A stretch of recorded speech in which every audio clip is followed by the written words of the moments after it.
for small classes. Yeah. Ride my way. Yeah, I know, I juggle know, I know. things, you know. Yeah, I know. You can come over a little bit more, so. Jaya Radha Madhava Jaya Kunja Bihari Jaya Radha Madhava Jaya Kunja Bihari Jaya Radha Madhava Jaya Kunja Bihari Jaya Radha Madhava Jaya Kunja Bihari Gopi Jana Vallabha Jaya Giravaradhari Jaya Giravaradhari Jaya Gopi Jana Vallabha Jaya Girikaradhari Jaya Girikaradhari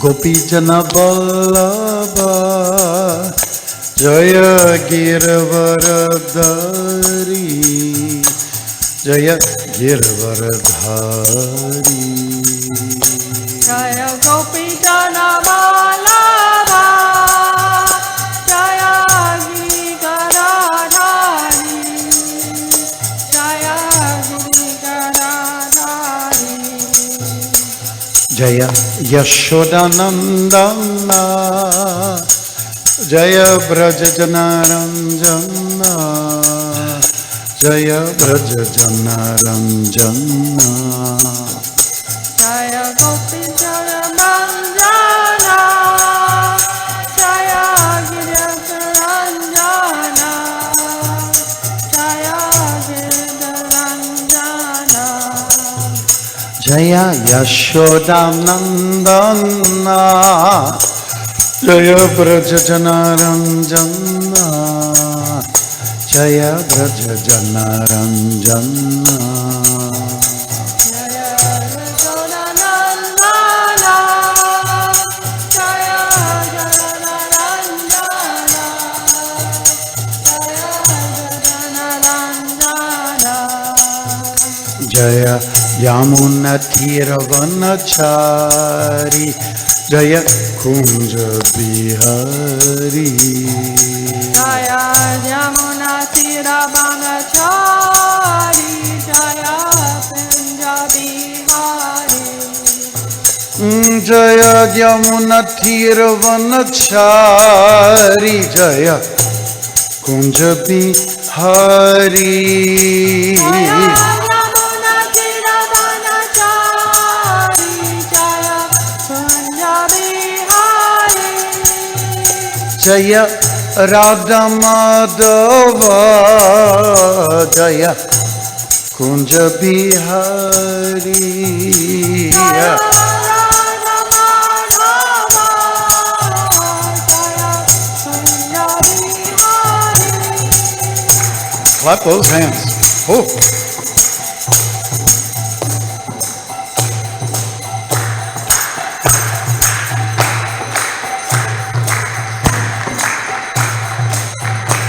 Jaya Gopi Jana Vallabha Jaya Giravaradhari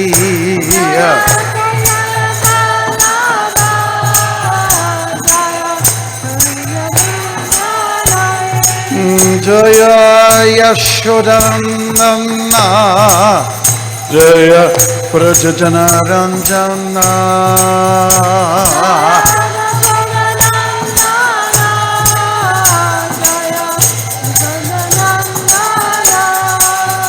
Jaya Yamuna Thiravanachari Jaya Kunja Bihari Jaya Yamuna Thiravanachari Jaya Radha Madhava Jaya Kunja Bihari. Jaya Radha Madhava Jaya Kunja Bihari Jaya Radha Madhava Jaya Kunja Bihari.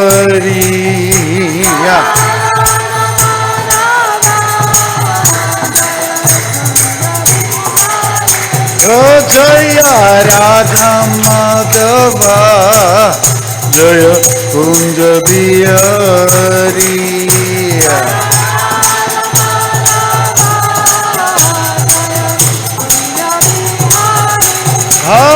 Jaya Radha Madhava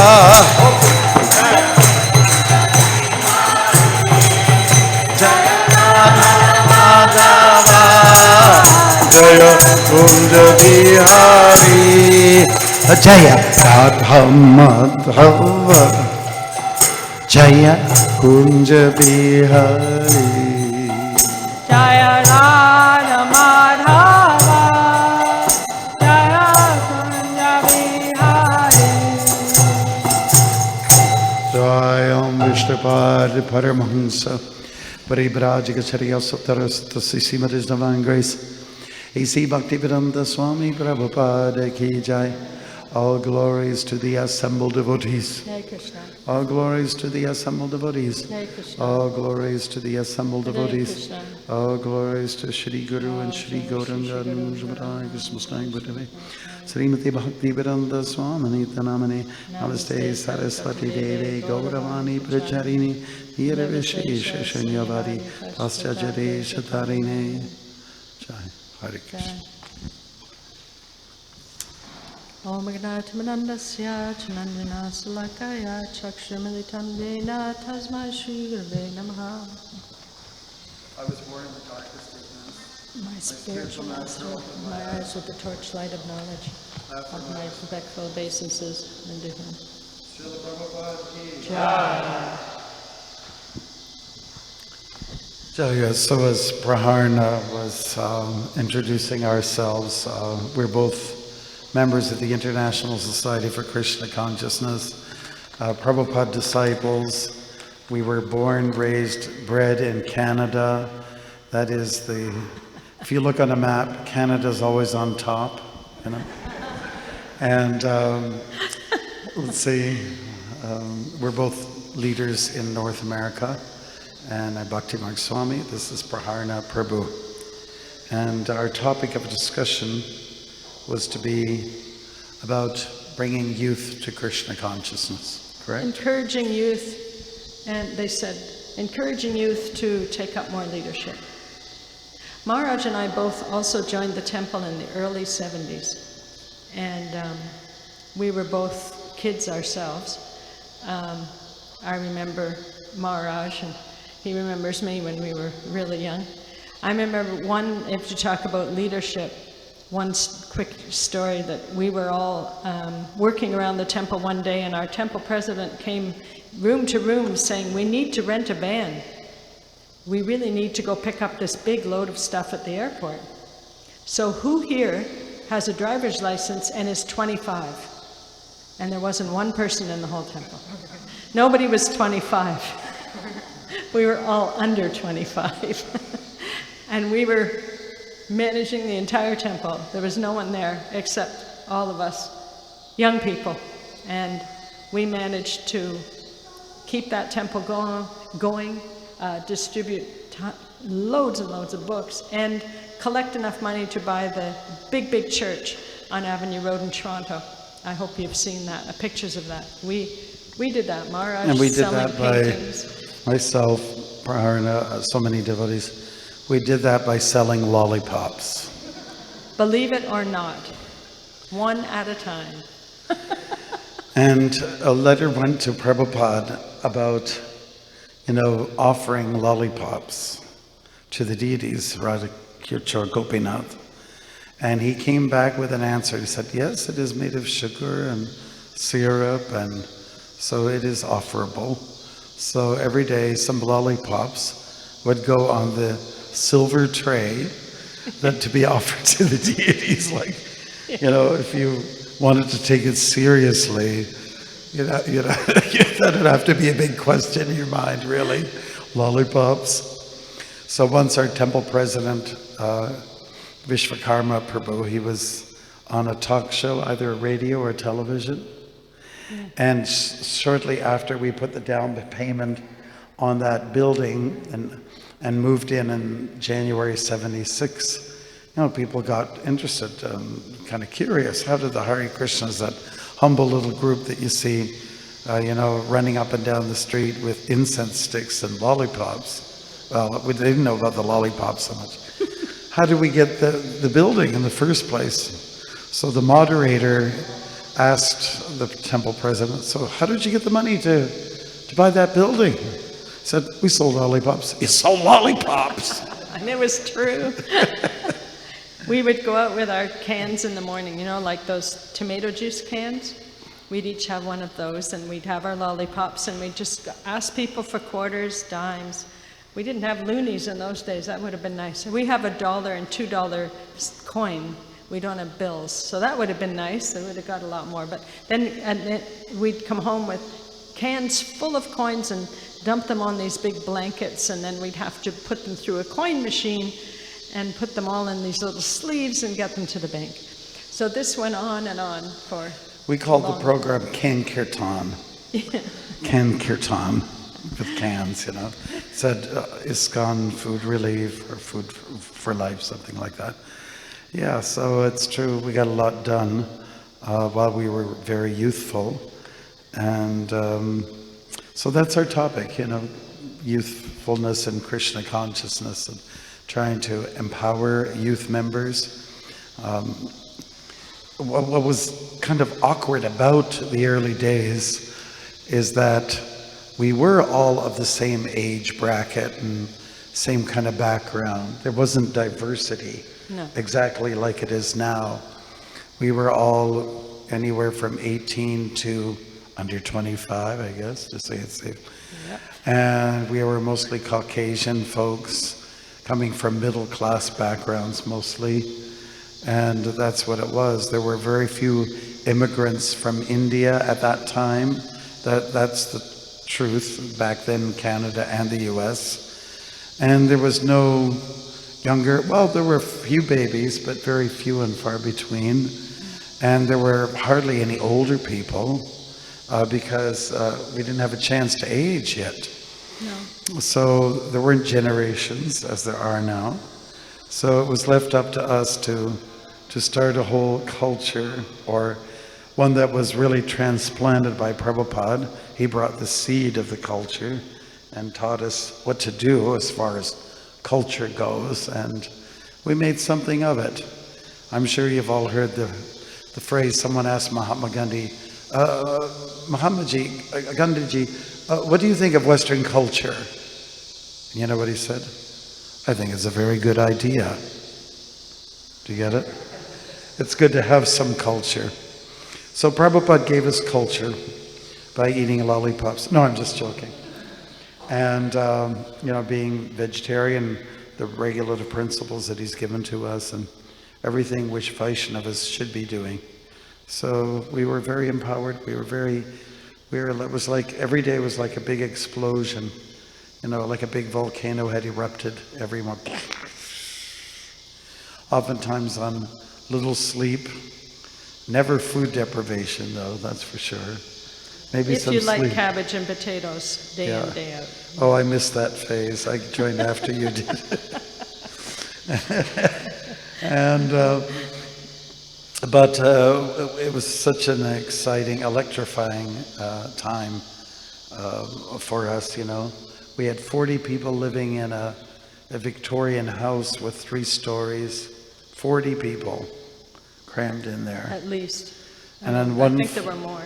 There were more at one point. By the time we moved, yeah. In the basement were our books, BBT books.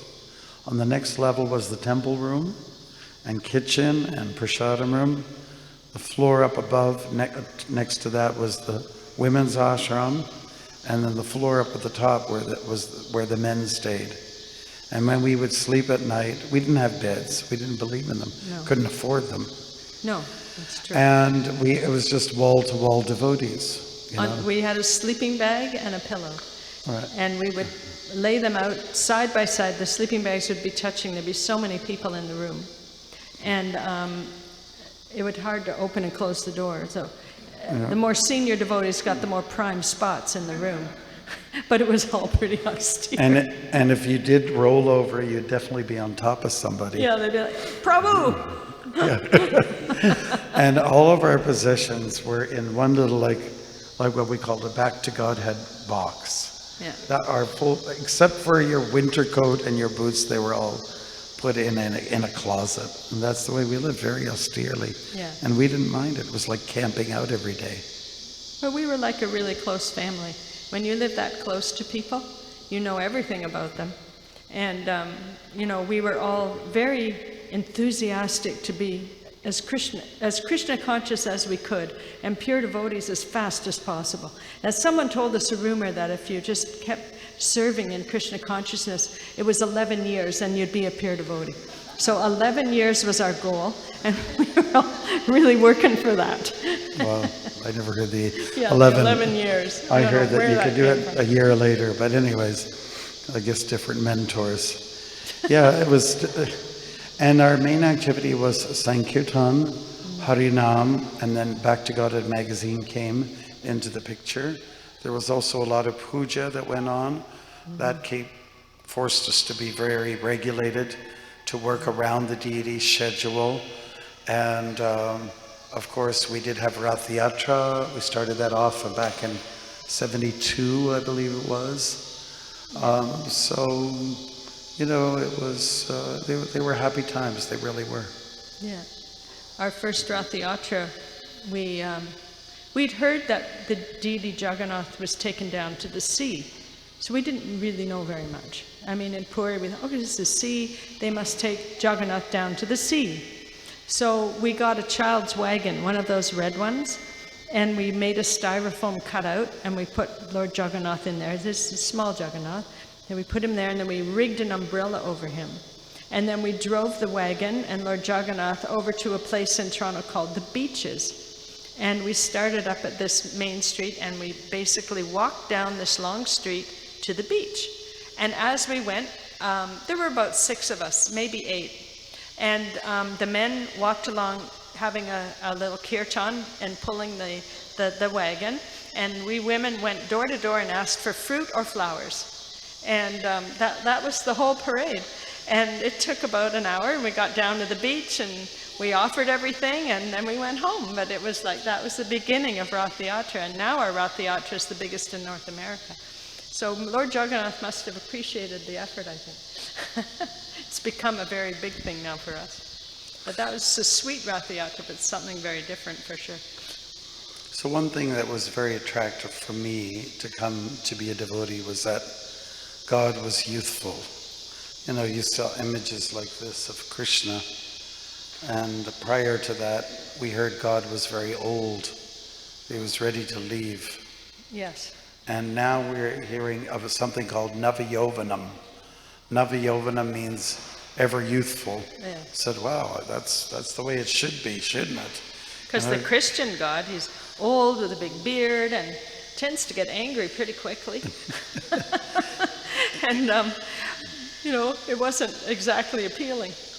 Yeah, so here we found out about a loving God, you know, one who's full of charm and everyone who's very much attracted to. You know, one of the first things you heard about, what's the meaning of Krishna? So just like you might hear, you know, one of the first things you may hear about Krishna's name, that he's all attractive. So yeah, I could see that. I could see that. Being youthful, being slightly frivolous, and also into antics, you know, God being a baby.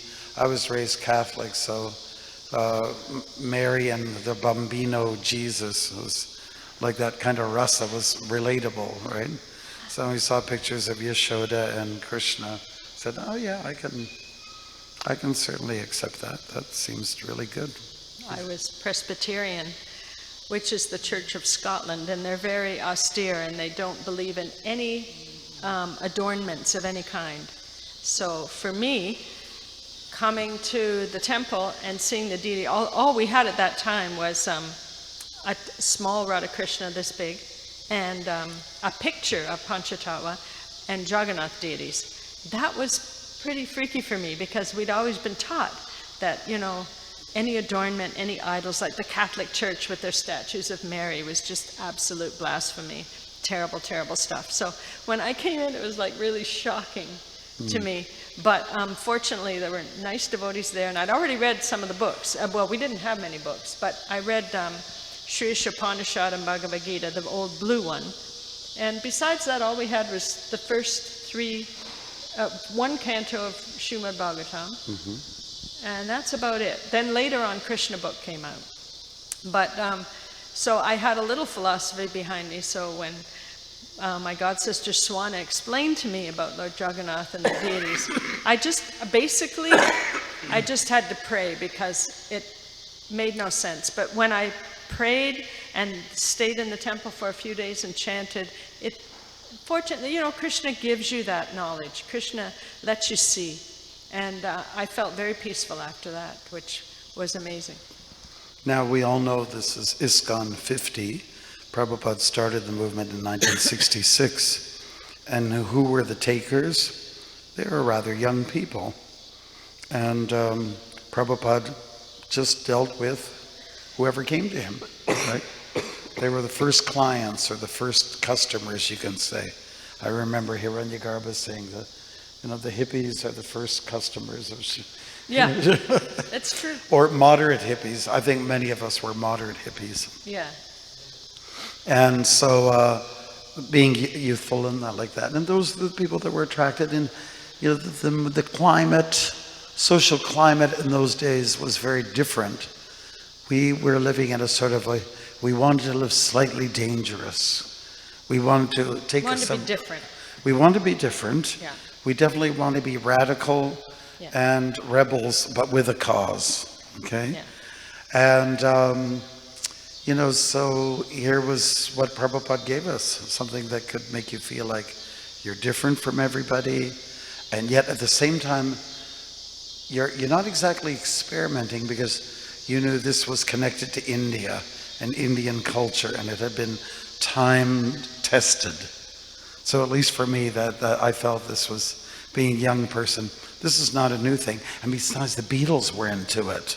Yeah. Right. George is into it. George has got T-Lock on the cover of the All Things Must Pass album.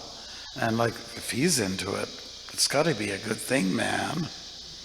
Right. Of course, it didn't help our parents. They didn't accept it. Well, my father had been in India during the war, so he was a pilot, and he flew out of England, recruited in Canada, trained and sent to England. So fortunately for him, because so many died, but he was given the job of flying cargo planes back and forth between India and England. So he would fly over there and come back. So mostly to Mumbai area. And he had this box in the basement of his war stuff, and I didn't really have any interest. But after I became a devotee, I was home one time and I looked in that box and I said, "What is that?" Because I saw a book and it had Hindi on it. And he said, "Oh, this man came up to me and said," he held out a knife and he said, "Buy." So he said, "Okay, I could buy the book or the knife." So I took the book. And then I said, "Well, what is the book?" And he said, "Well, if you can't recognize it, it's a Bhagavad Gita." And I didn't know, it had been in my basement my whole life. But he brought that home with him from the war. And I thought that was really cool. So we had these strange connections, but my parents still were very unhappy with me being a devotee. I don't know if you can relate to that too. Your parents are unhappy, they don't get it, you're wasting your life. What are you doing? You know, you should just be normal. We sacrificed so much for you. They're all laughing, yeah, of course. And you know what was really interesting about those times? We were extremely radical, because nowadays, if a guy has a shaven head, it's totally in vogue. You know, but in those days when we joined, if somebody had a shaven head, you're either just from the asylum, or maybe you were a follower of Mr. Clean. There was something wrong with you. Yeah, Mr. Clean, he had an earring and Or you had cancer or yeah, something. he was kind of muscular with a t-shirt on. That was the only reference to like a baldy, you know. And so at least for the men, it was a real strange thing to do. And also kind of like to wear a dhoti, you know, with a thing, the pleat in between the legs. And it was really strange. Like, I didn't join Krishna conscious to make a fashion statement, you know. I thought the clothes were a little bit odd. I thought the women had a better deal out of it. I just thought that they looked so elegant and charming because at that time, women were still wearing kind of feminine. They were still wearing dresses, but that changed. But for the guys, I thought, wow, you know, these clothes like tissue bed sheets in the wintertime in Canada. I don't know about it, but anyways, we were in that sacrificial mode, you know. Whatever Prabhupada wanted, whatever the devotees said, you know, it's bona fide, you know what I mean? And it's part of the parampara. So, you know, you just accepted it as part of the disciplic succession. So it's got to be okay, and Krishna will take care of you, don't worry. When I first came, there were no Indian people to speak of in Canada, so there were no saris. So what we would do is we bought this huge roll of broadcloth, and you'd just measure off 6 yards. Mm-hmm. We do meters. Anyway, and then rip it off, and that would be your sari. So each brahmacharini, unmarried girl, would get an orange one, and each man would get the 4 yards dhoti. And then if you were married, they started off with white, but it kept getting kind of yellow in the machine, so then we just started buying yellow broadcloth. So the householders wore yellow and we wore orange. So when you see the old pictures, really that's what we had. And I was a pujari, so they thought, okay, so her sari probably shouldn't be worn by everyone all the time. So they got a magic marker and they put PDD on the corner of it. It looked so attractive. So that was my sari. I had a big PDD down here on the corner so they could tell apart. But that's what we wore, broadcloth. And we'd go out on Harinam like this. We'd go on Harinam, all with these We also had sheets We didn't on. have Gopi Chandan from India. Oh, that's right. Nobody went from India, so we got something like Fuller's Earth. It's like Fuller's plaster of Paris practically. That was our tilak. It was like white, so you looked like a skunk when you put it on. It was really like Blazing white. yeah, what would you call it? Yeah, blatantly white or Yeah. stark, shockingly white, whatever. Yeah. But anyways, you know, so we got that building. That was one big accomplishment. Prabhupada was very happy about that we could get the funds to do that. And then our congregation grew. And when Prabhupada came, perhaps for the first time in North America, he had ever seen such a large Indian congregation. You know, we had a big room. And when he went on morning walks, he started to speak in Hindi because he was trying to encourage the new settled down Indian devotees. So I'm talking about in the late 70s. Or well, That's just when immigration 76, opened up. Yeah. 76, yeah. So that was kind of unique about Toronto. From the very beginning, Prabhupada said, please help these boys and girls. He's telling his, you know, slightly older and definitely more professional people to help these boys and girls, meaning, you know, like Raharn and myself, the other devotees at that time. Even learning to cook, we really needed help. We didn't know how to do a chants to make dal. So what would happen is that they thought that they had to do this really heavy chants and then add it to the cooking dal.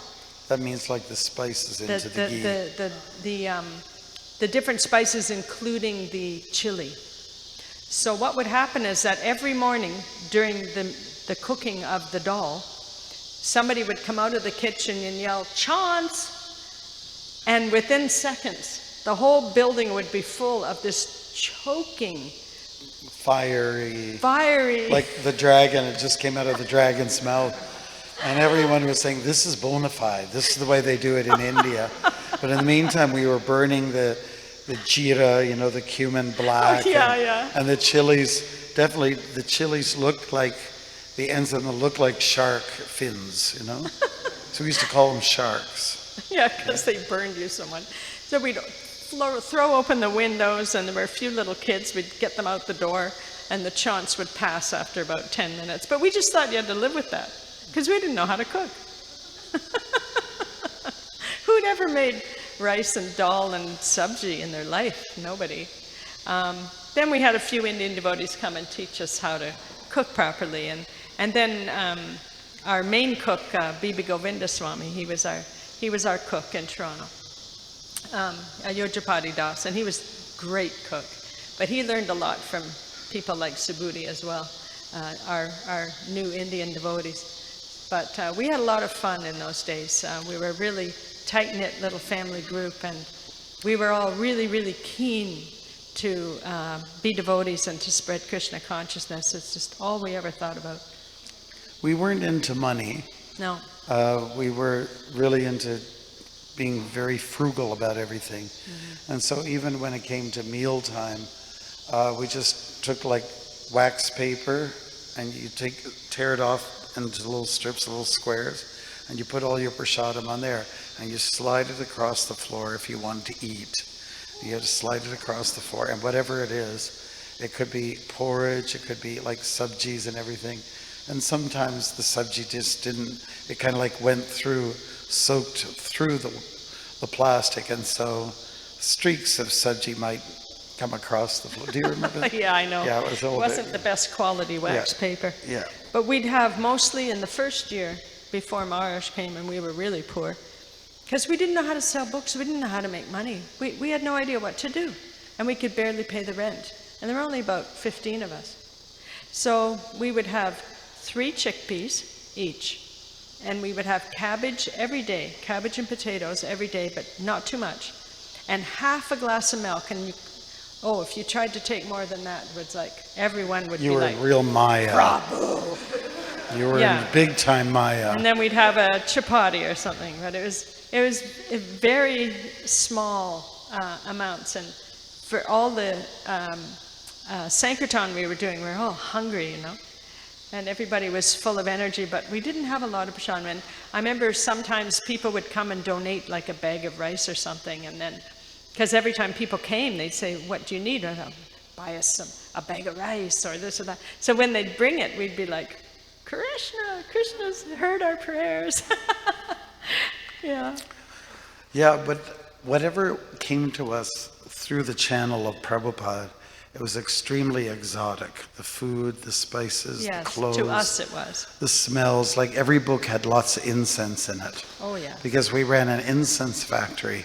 So it was in our clothes, it was in the walls, it was in the ceiling. It was overwhelming. It was just everywhere. The incense factory was in the basement. They were creating the, what do you call that stuff? The powder, putting it, dipping it and shaking it down there. So it was all through the building, everywhere. Yeah, so, exotic it was. And the knowledge, the philosophy, the food, the smells, everything was such a new life's experience that, we really wanted to share that with everybody. We had that youthful experience. We had the youthful power. We had the oomph, and just that sometimes there'd be some hiccups, meaning like, say, for instance, if we heard somebody who was quite involved, and then somebody just kind of left, or what we call blooped in those days. They just leave the association of devotees. That was kind of a shocker, and it was a little bit of something that was uncomfortable for us. Well, we got used to that after a while, and you heard certain statements. Don't be surprised as to who goes, but who stays. Yeah. Quote from Prabhupada. But when you think about it, it took a certain kind of person, really. Yeah, for sure, to stay on. Yeah, to stay in that kind of environment. Now there's lots of latitude for all different kinds of devotees. You can be an ashram devotee, and like these brahmacharis, you can be a householder, you can come just on Sunday feast. There's different levels of involvement. But in those days, it was either Move in, shave up, You're in, you're out. or you're not a devotee. Right. There was no gray area. What about the karmis? Oh, karmis. We go out and meet the karmis every day and try to sell and try to make them devotees, right? You'd bring we had someone that home from nomenclature. Sankirtan and they'd have their head shaved that day. Yeah. That's the guys. Yeah. The guys. Yeah. Yeah. Yeah, so it was beautiful. Then as things went on, we realized, you know, we had such a, like an open door policy. Anything goes. Anybody could come in, and we were so open with our arms, you know, all embracing.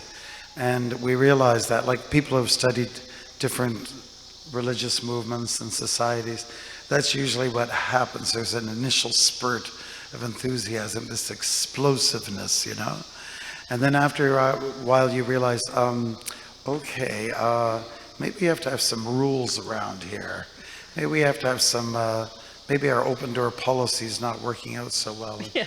We got to just put some checks and balances in place, you know. So that was a new phase for Krishna consciousness.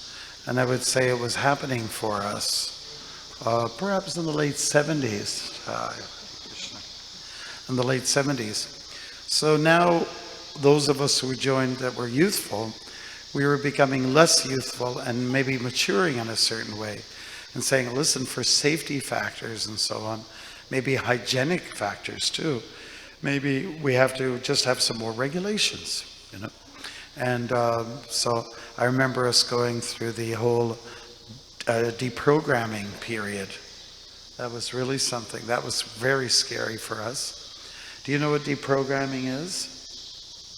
Okay. Well, what was happening is that, you know about it? Okay, I thought it was just a dead word and nobody uses it anymore.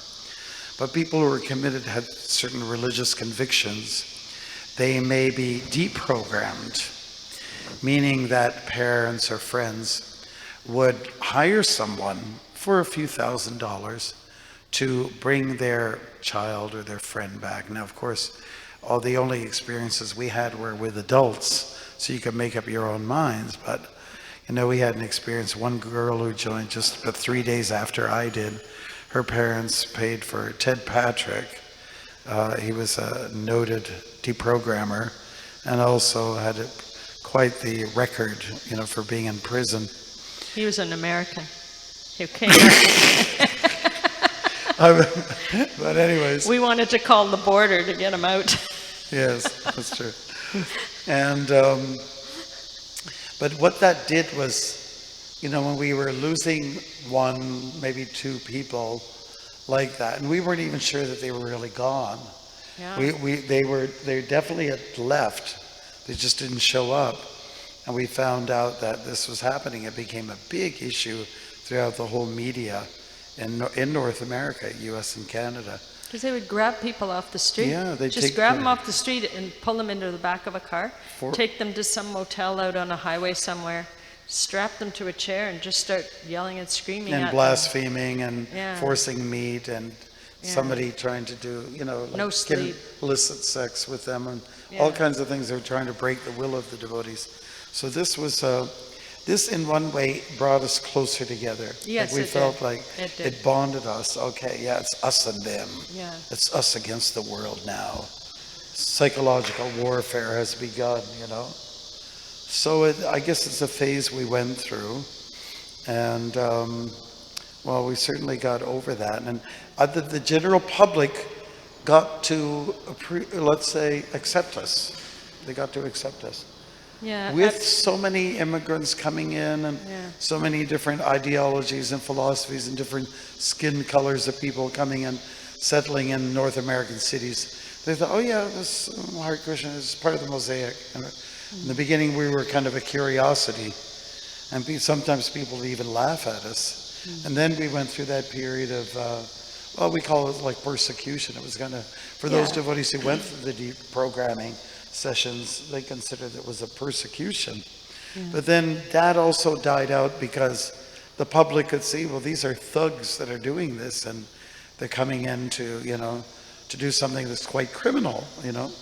And so then I guess we were perceived as the victims, you know. Yeah. And so somehow we won the public favor. And But for a while there, the public were against us because they were listening to the deprogrammers.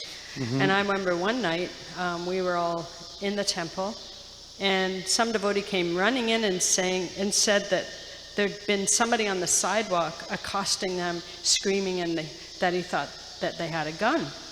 Well, that was really shocking, because we don't have guns in Canada. There are no guns. You can't own a gun. So it was like really shocking. So we all ran into the temple. Everybody was, locking the doors, and we called the police, and it was just, it was like real persecution. It was like we were really paranoid. But that brought us closer together also. Yes. And then when one girl who had been deprogrammed had an interview with the police, and told them all of what happened, and then she went to the press as well. She happened to be a very pretty girl, and when they did the article on her, she just looked like such an angel, and the whole public turned the other way.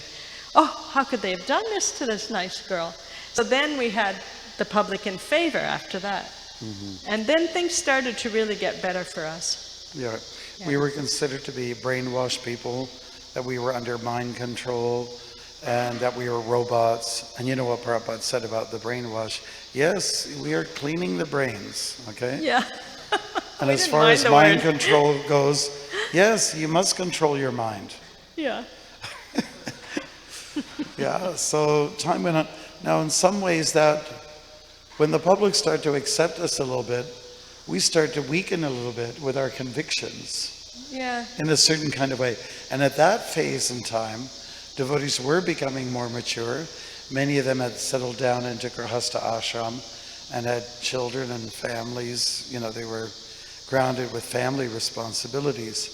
So it happened like that. We were going through a new phase then, We rented a number of homes near the temple, and each mother, because I was one, we each had our one room in a house with our children, and the men lived in the temple.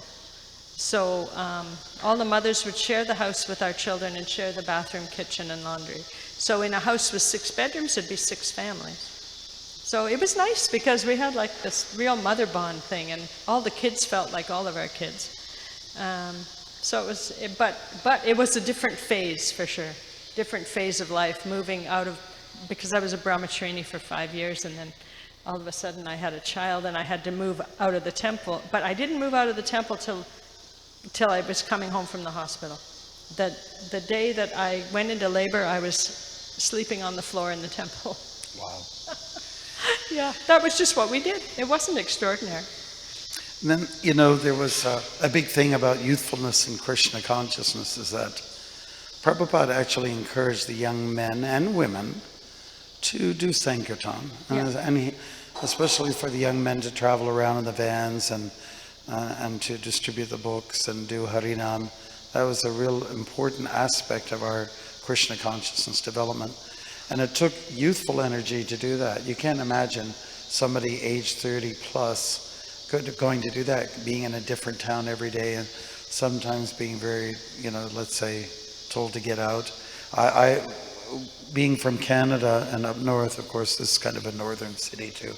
But we used to travel to the south in America during the winter months, and we were told to get out of town many times, places like Alabama and the southern states, you get on it, that whole mentality.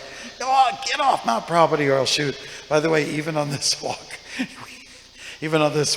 my support guy pulled over somewhere a little too close to somebody's grass, and they get all upset and get really in a tiff about it. And anyways. Maharaj has been walking across the United States for the 50th anniversary, so he's halfway now.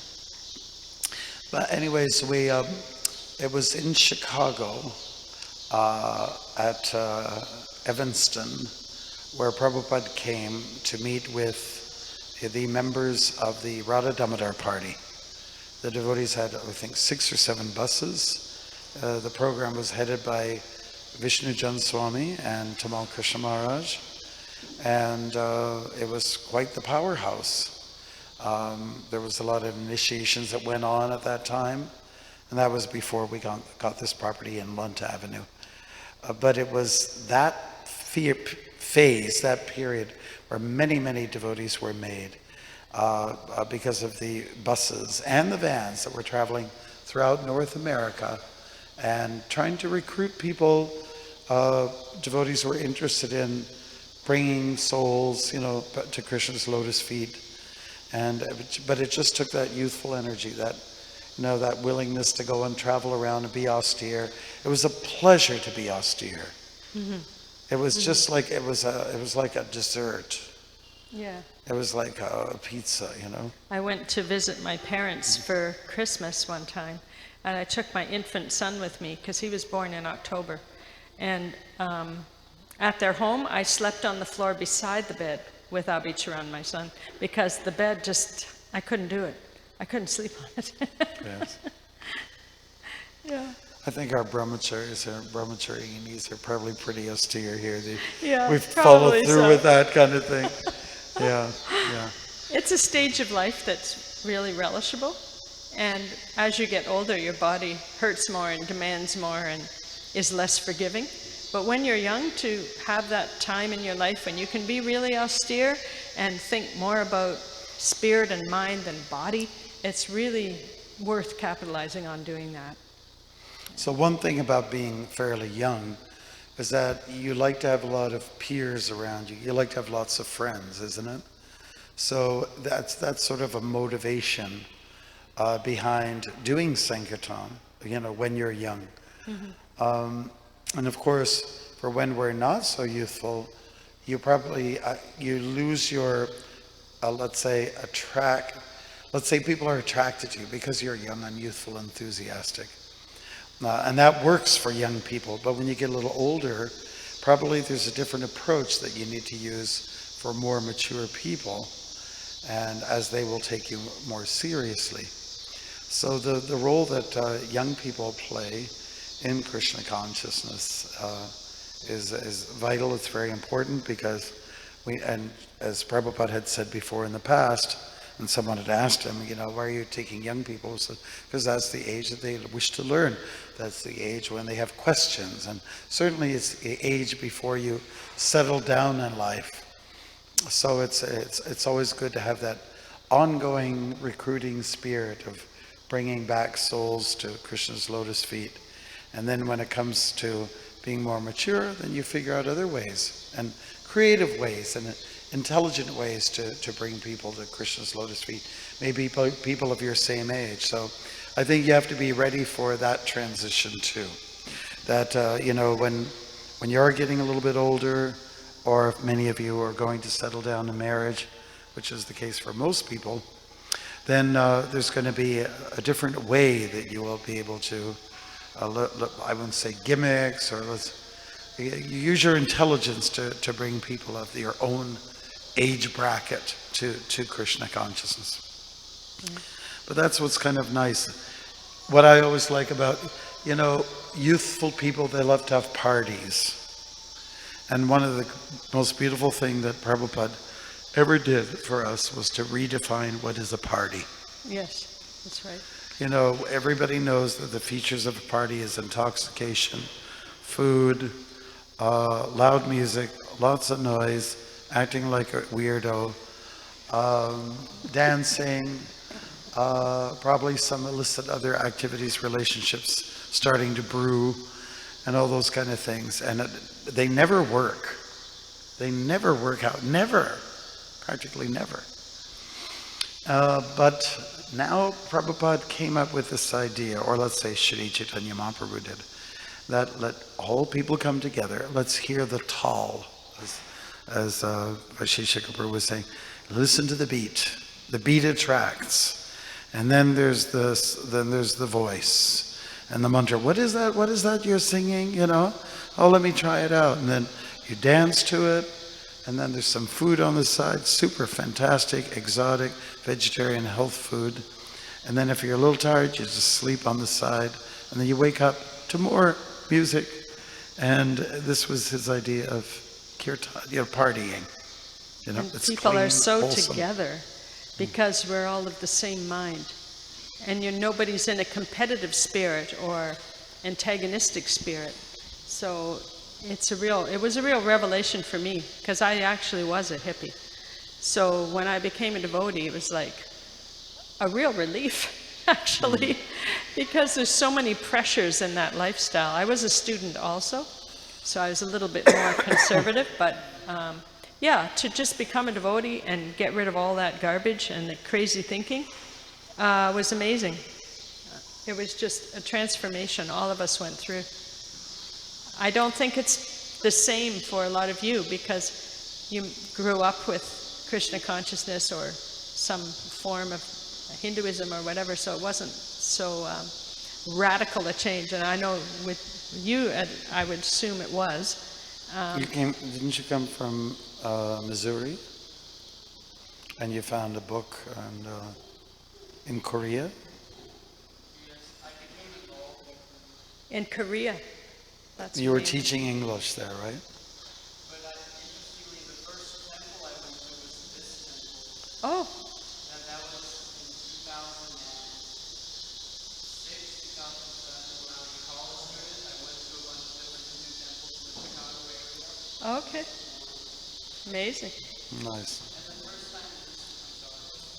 time I took Bhagavatam was when I was a child.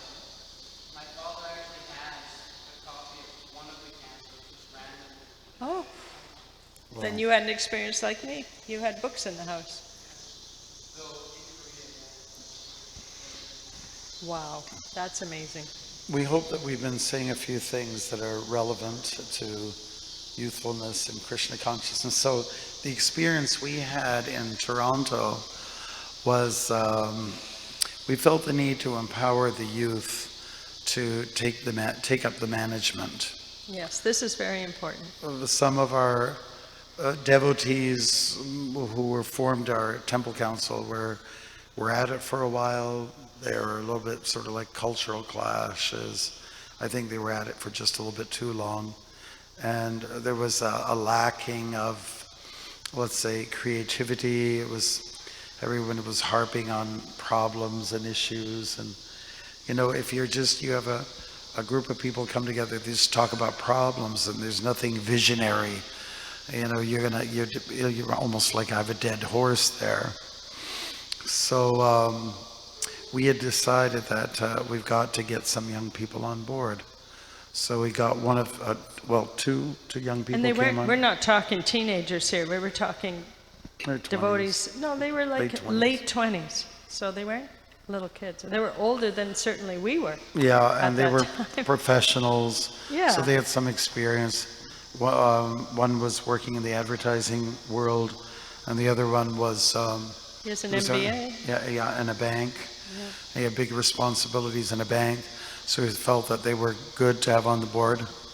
What really is important is to get young folks involved. The reason why we felt it was important is because the world has changed. You lose track of where people are at these days, especially if you live in a temple and you travel. You may not know what's going on. I was so kind of like insulated in temple life. I forgot what people were like almost, and that's one of the reasons I went for a long walk across Canada. I wanted to check out the scene, and what are people saying now? What are they doing now? I lost a grip on the language, and because young folks are connected with the current situation, therefore it's always good to get input from them. So for at least 2 years, we had sort of like the older blood, the old rich blood, mixing with the youthful blood. It was a good mix.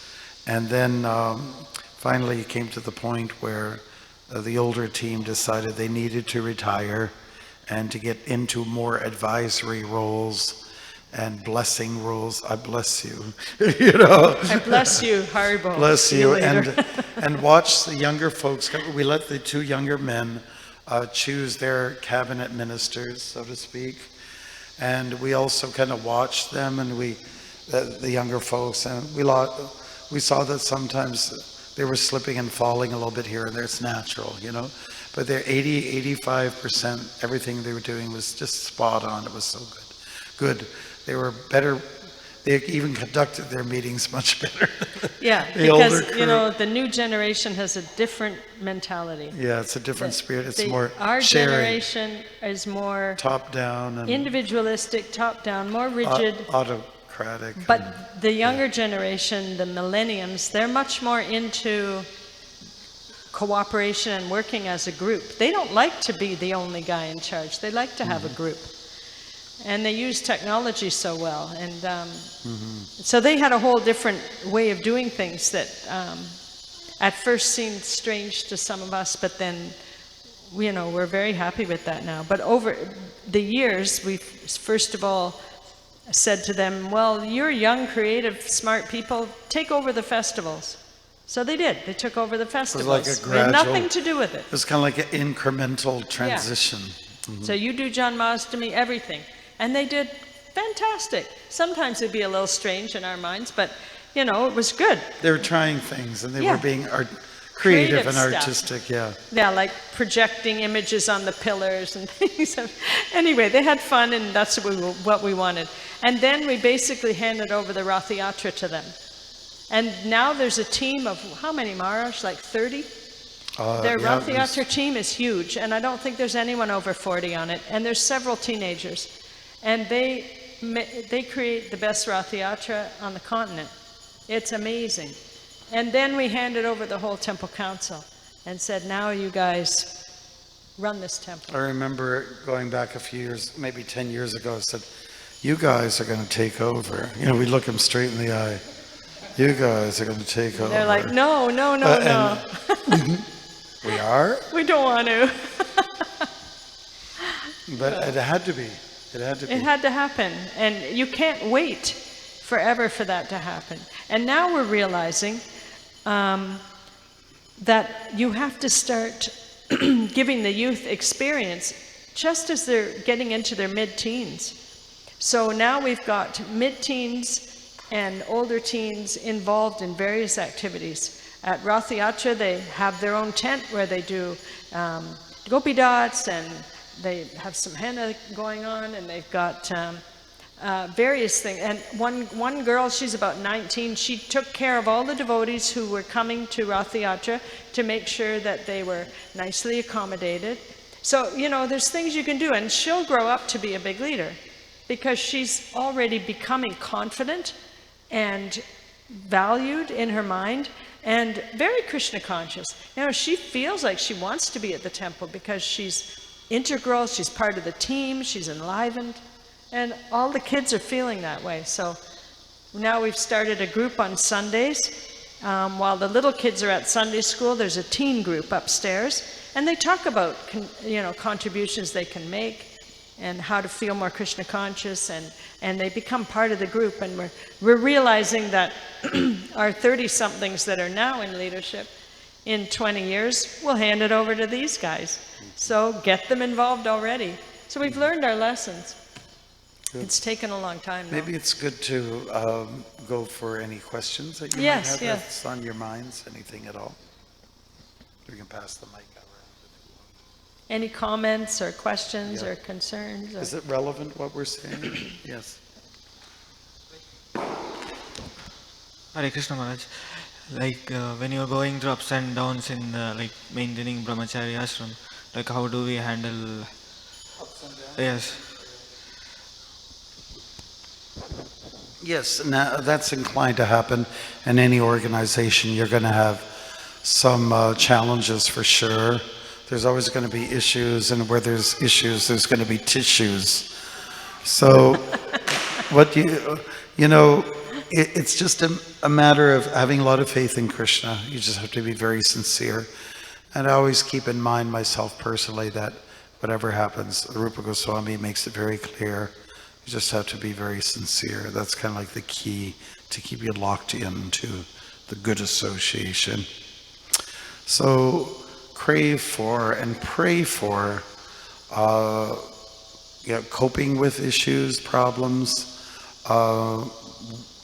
wiggle your way through the answers to questions that might be there. How can we solve this? And somehow or other really, ask Srila Prabhupada, ask the Guru, ask Paramatma to help you with any challenges that may be there. So there will be ups and downs for sure. And the sun goes up, the sun goes down. Yeah. Just keep going.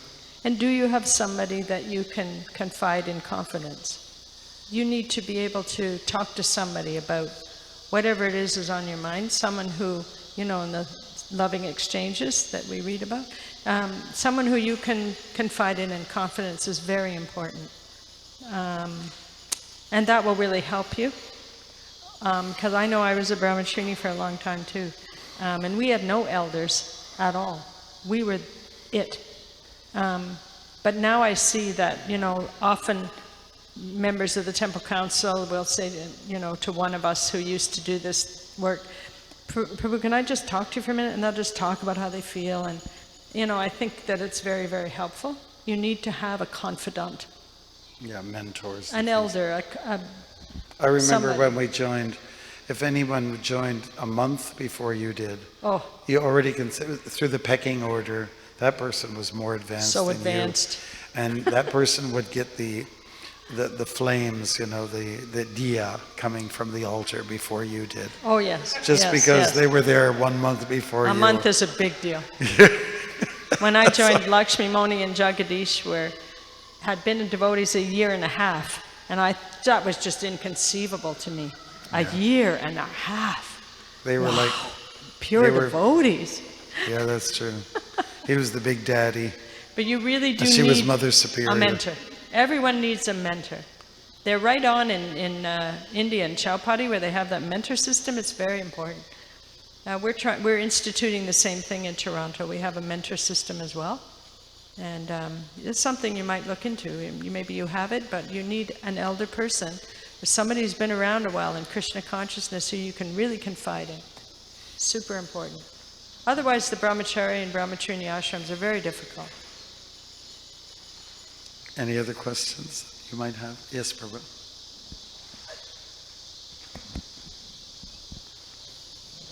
Thank you so much for inspiring us by the early days experiences. Now, if we see that we are almost kind of, when we come to Krishna consciousness, more or less everything is settled. There is some devotee to guide us. In that sense, they tell, okay, you have so much time, do this, do that. So as such, there is nothing revolutionary is expected out of us. Neither we are so, it's more or less like, pretty much we are in comfortable zone. So when we hear like, such early talks, we get really, inspired. So what should be, action point for us? Like, should we, go and say, okay, give us, bigger responsibilities, or should we wait, till the time the seniors think that we can do something big, or should we just, they say that, you settle in Grahasthashram, so try to get settled there, So what should be the action point for us? He's wondering how he can get responsibility and How to get responsibility. How he can get Right. something important to do. So I think it's good to go to one of the managers and just say, I'd like to help in some capacity. I do have some skills. You can say what they are, and perhaps they'll engage you accordingly. One good way to start up is, as Bhaktisiddhanta Saraswati Maharaj used to do. Anybody new who'd come through the door, he'd make them wash pots. Mm-hmm. And that was a real great cleanser, It was a way because when you see the pot getting clean, your heart gets clean, isn't it? Yeah. So that's one approach. And it is a good one. It's one that pretty much always works. And then automatically you'll get to be known by the managers of the temple. Said, listen, I have some other skills, and if you would consider, I can help you in some capacity, maybe on the internet, or maybe have a legal background, and just say what you are, where your talents lie. So I would just get acquainted with whoever are the people running the place, and approach them. And I'm sure they'll be happy to. And if they say they refuse or decline, then there's something really, just call me, okay? Oh, I'll give you yeah, my right. card. I'll talk to Nityananda Puran about it.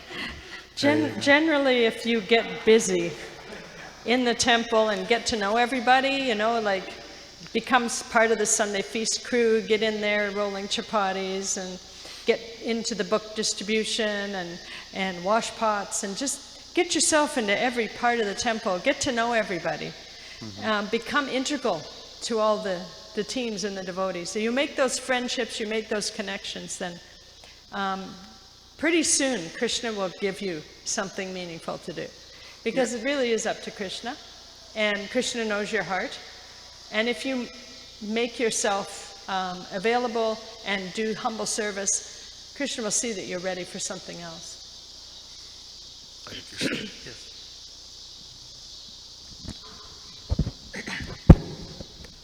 Hare Krishna. I'm wondering how we can communicate the importance of going through or getting the ashram experience, whether you're born into the movement or whether you come to it later. But specifically the importance to everyone, how, you know, that everyone should come through the ashram or have an ashram experience in order to sustain Krishna consciousness, you know, for the whole life. So I believe what you're saying is that how can we share this message, how important it is for training, right? So I think that, you know, speak about this, you know, to people come around, and it's a little bit easier for those who are not yet settled down in their life, and it's easier to say to them, maybe they're a student or they're working, come over for the weekend if your policies allow. But talk to people about it and encourage the training. And if the training, if they possibly can't do it here, then, you know, give someone some encouragement. How they can do it at home, how they can carry on with Krishna consciousness in their apartment, you know. Yeah, the training is important, and Prabhupada, he oftentimes talked about the train, and he was what do they call it, the guy, he was the person who was pulling the train, and everyone else, all the other wagons, finally there's the caboose at the end, right? So he was like the one, the puller, and we would say he would be pushing us a little bit in our training. He would encourage us. So it is, important to talk to people about that, you know. And to do that, you can inspire people by continuing to be good at it yourself. It is an invaluable experience. And honestly, having done it myself, it takes you through life in a whole different way that people have not done it. They just can't experience. But I think you have to recognize that a lot of people just can't do it because of a lot of economic, family, cultural pressures.